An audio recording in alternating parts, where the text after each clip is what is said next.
For this episode of Great Cities, we captured some really powerful stories from several nonprofits supporting refugee and immigrant communities in Aurora, Colorado. Some of these organizations, concerned about the potential overreach of ICE, have asked to be removed, even though the people that they support are here lawfully. Now, prioritizing their safety and trust, we've honored their request and have removed them entirely. Great Cities highlights positive change and inspiring stories because we believe that good news matters too. And by sharing these voices, we hope to foster understanding and appreciation for the progress in our great cities. Thank you. Great cities are places where people want to be. They're places where people come together, they gather, they celebrate, they make memories.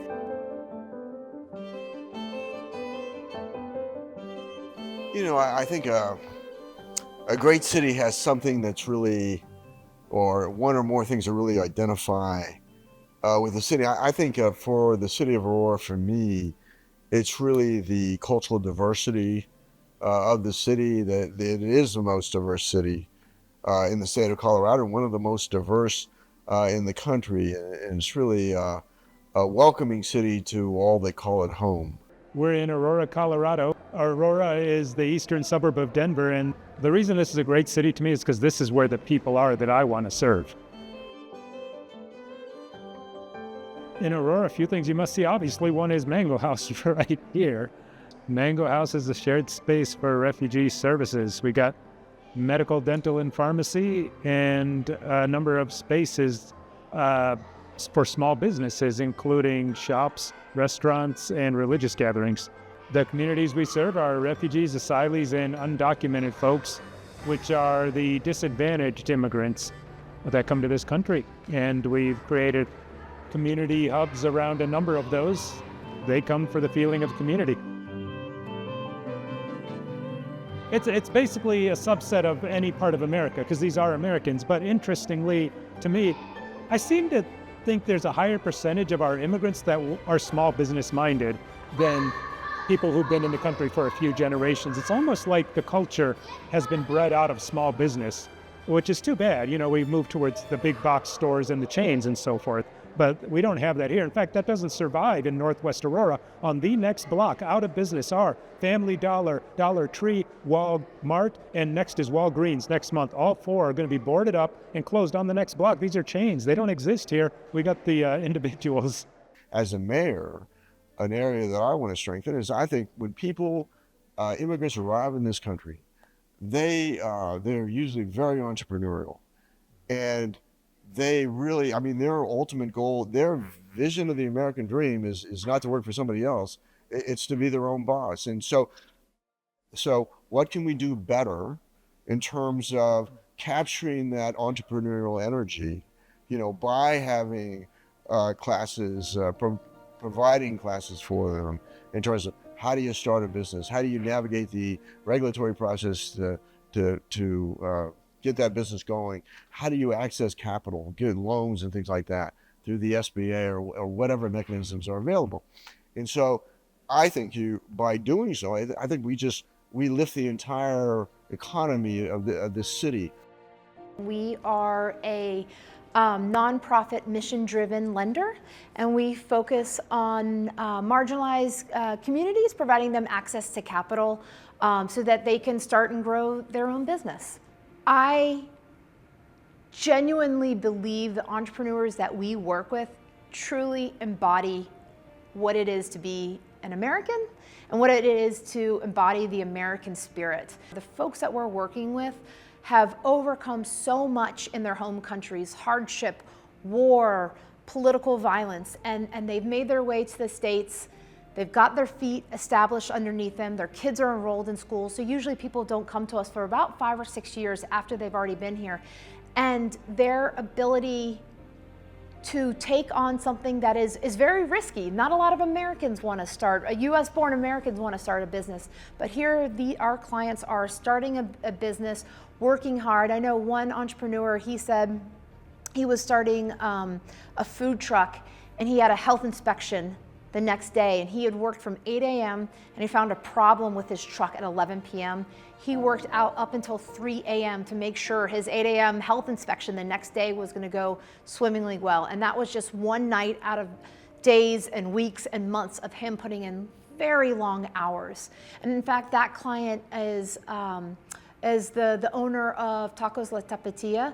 That gentleman started selling hot dogs in a cooler outside of the baseball stadium. From there, he went to a hot dog stand, from there to a food truck, and now he has his own building, a commercial kitchen, and he's pivoted his business. He now serves lunch to 3,000 school children a day. I mean, it's just incredible. And so, story after story, you meet these entrepreneurs that just, you know, they just so believe in the American dream. So we here meet every week. All the immigrant women that are part of our group, and we meet here to create beautiful pieces of jewelry. This project started 6 years ago inside a nonprofit very close to the area, also in Aurora, called Aurora Community Connection, with a leadership course for 20 weeks that I took. And the final, the project has to be a project to help the community.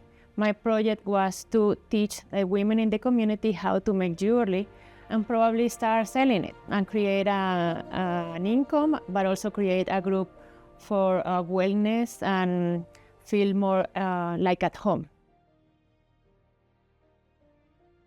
And it's amazing because they always want to know our story. They want to support our group because they understand what immigrant women go through when they come here and how we have to survive and adapt. You often see people who walk in who have not been able to get a loan from the traditional institutions, who have not been able to participate in the economy. You see the impact. For example, just a few weeks ago, I met with a woman who drives for Uber, and she was renting a vehicle to drive for Uber, and she was paying about $2,000 in rental fees to the rental company. So she had to work like 60, 70 hours to be able to make enough money for her family and also to pay the rental. So we worked with her. Fortunately, she got a loan approved. Her loan payment will be much, much lower, probably less than half of the rental payment. So she will take more money home. She will build some equity in the vehicle that she has.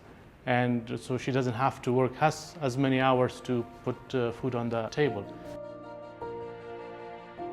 I'm moving forward on some incredible projects to redefine the city, to bring it back to the greatness I remember as growing up here.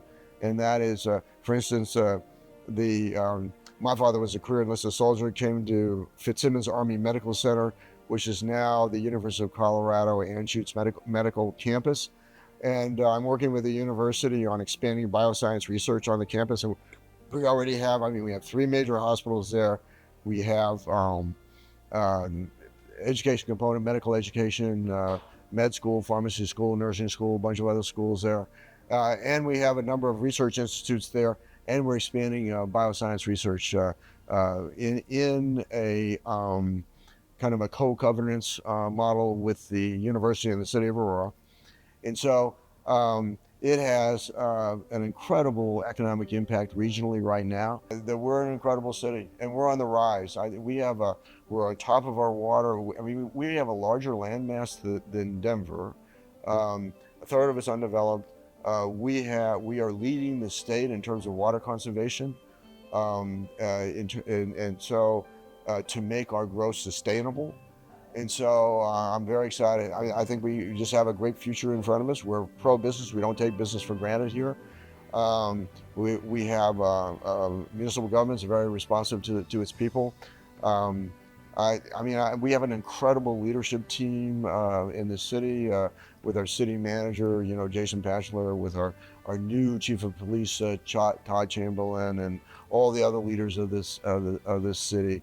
And so I think we have a very exciting future in front of us. you have the confluence of a regional airport, an international airport, heavy rail, and a major trucking route, all in the same area. So that's the growth in there is logistics, light manufacturing, distribution, those things. And so we have incredible opportunities there. So we are about the 51st largest city in America by population, and we have an extraordinary capability to grow, but to grow in the right way. Love that. All right, so we started off with this question in general, just to have another take on it. Is Aurora a great city, and if so, why? You know, Aurora is absolutely a great city because it's so dynamic, and in its diversity, and in its economy, in terms of growth, sustainable growth, and so its people, I mean, are just extraordinary, and so it's got an exciting future, and it is absolutely a great city, if not the greatest city.